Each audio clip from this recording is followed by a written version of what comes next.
Kita ke informasi berikutnya. Pemirsa, memperingati wafatnya Yesus Kristus, umat Katolik mengikuti ibadah Jumat Agung yang dilaksanakan di Gereja Katedral Jakarta. Sebanyak 4.600 kursi disediakan pihak katedral bagi umat Katolik yang hadir dalam ibadah Jumat Agung.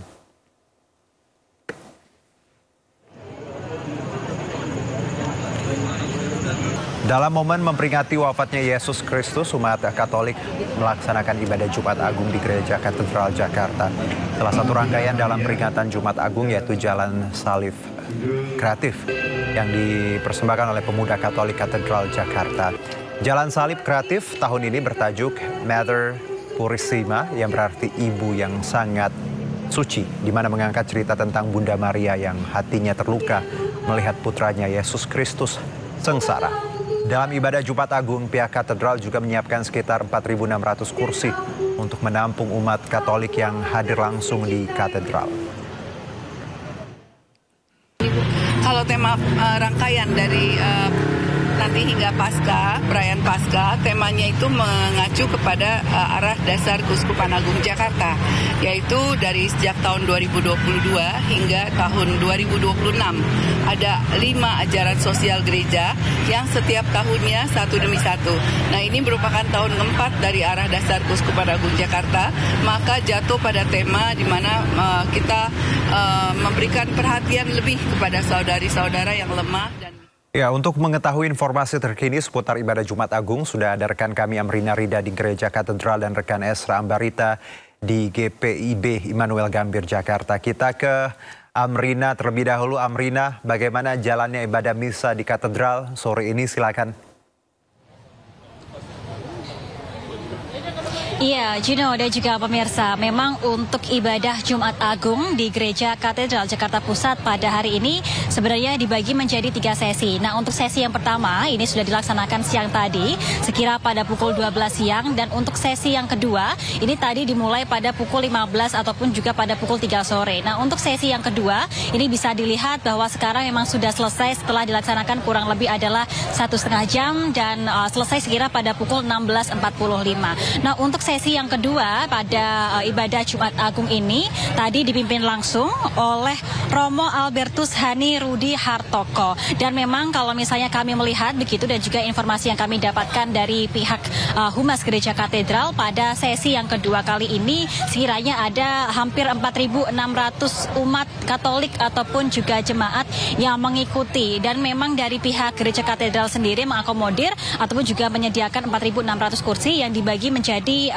di 4 area. Area yang pertama ini berada di area dalam gereja, ada 700 kursi, lalu juga ada di area Geraha Pemuda ada 450 kursi, dan di area tenda luar ini merupakan area tambahan yang bisa mengakomodir 250 kursi, dan juga ada Plaza Maria yang bisa mengakomodir 500 kursi. Nah, untuk ibadah Jumat Agung ini adalah ibadah yang menjadi rangkaian ataupun juga bagian dari Trihari Suci menuju puncak Hari Raya Paskah yang akan tiba pada hari Minggu 20 April 2025 mendatang. Dan juga ibadah ini adalah ibadah yang dilakukan untuk merenungkan dan juga memperingati misteri sengsara dan juga wafat Yesus di salib dalam pengorbanannya menebus dosa dari umat manusia. Nah, untuk sesi yang ketiga nanti masih akan dilaksanakan, dan untuk sesi yang ketiga nanti akan dilaksanakan pada pukul 18 ataupun juga pada pukul 6 petang, dan nanti akan dipimpin langsung oleh Romo Yohanes Deodatus bersama dengan Romo Andre. Kalaupun kami tadi melihat meskipun untuk sesi yang kedua baru saja selesai, namun pada saat ini sudah bisa terlihat adanya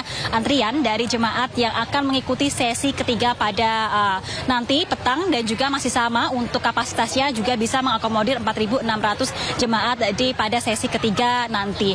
Dan memang kalau kita melihat bagaimana rangkaian ibadah di Gereja Katedral ini, selain ibadah Kamis Putih yang sudah dilaksanakan kemarin dan juga ibadah Jumat Agung, esok hari juga akan masih ada rangkaian ibadah lainnya. Di antaranya adalah ada rangkaian ibadah Misa Malam Paskah yang akan dilaksanakan pada hari Sabtu sore hingga Sabtu malam, dan juga puncaknya nanti akan dilaksanakan Misa Hari Raya Paskah yang akan dilaksanakan pada Minggu pagi hingga Minggu sore tentunya. Dan pada hari puncaknya yakni Misa Hari Raya Paskah pada hari Minggu 20 April 2025 ini diprediksi lebih dari 15.000 umat Katolik ataupun juga jemaat akan datang dan mengikuti ibadah pada hari Minggu mendatang. Secara keseluruhan untuk tema yang diambil oleh Gereja Katedral ini ini bertema kepedulian lebih kepada saudara yang lemah dan juga miskin, yang memiliki makna pentingnya memberikan perhatian khusus kepada mereka yang paling membutuhkan. Kalau kami bisa menyampaikan, memang selama prosesi ibadah pada sesi kedua tadi berlangsung dengan hikmat dan juga khusyuk, di mana para jemaat ini menyampaikan doa-doa bukan hanya untuk umat Katolik saja, namun untuk keberkahan bagi semua masyarakat yang ada di Indonesia. Kita nantikan bersama nanti Juno bagaimana prosesi ibadah sesi ketiga, dan juga kita harapkan semoga nanti ibadah ataupun juga rangkaian acara menuju puncak Hari Raya Paskah bisa berlangsung dengan aman dan juga lancar. Sementara demikian, Juno. Baik, Amrina, tadi disebutkan ada 3 sesi pagi, sore, dan malam. Saat ini sudah memasuki sesi yang ketiga ya. Terima kasih, Amrina. Selanjutnya kita ke Esra di GBIP Immanuel Gambir. Esra, bagaimana di sana jalannya misa sore ini? Silakan.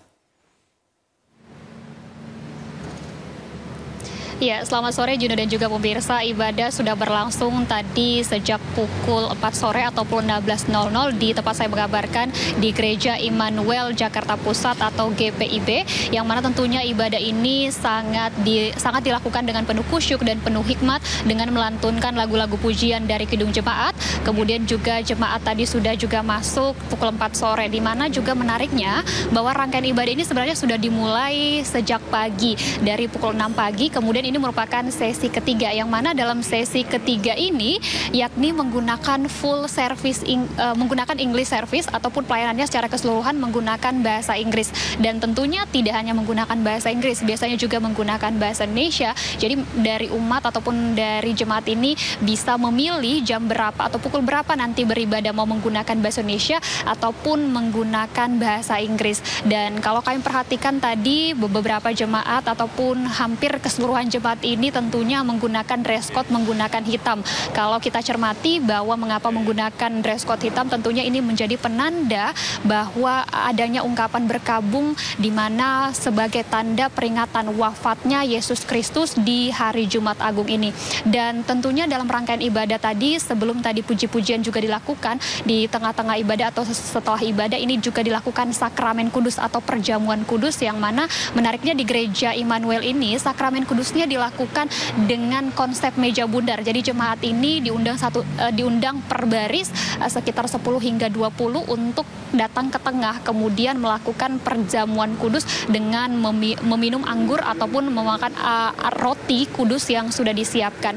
Tentunya setelah nanti berlangsungnya ibadah ini masih akan ada ibadah selanjutnya, ini nanti pukul 16.00, karena kita ketahui bahwa hari ini menjadi hari peringatan ataupun biasa disebut sebagai Jumat Agung bagi umat Kristiani maupun umat Katolik. Jadi tentunya ini tidak hanya berhenti sampai di sini saja, nanti puncaknya adalah di hari Minggu, di mana biasanya ini disimbolkan sebagai hari kemenangan, hari kebangkitan usai dari Yesus Kristus ini diperingati hari kematiannya pada hari Jumat Agung bagi umat Kristiani maupun umat Katolik. Juno. Baik, Esra, terima kasih atas laporan Anda. Selamat bertugas kembali. Sebelumnya juga ada rekan Amrina dari Gereja Katedral. Selamat bertugas kembali. Terima kasih.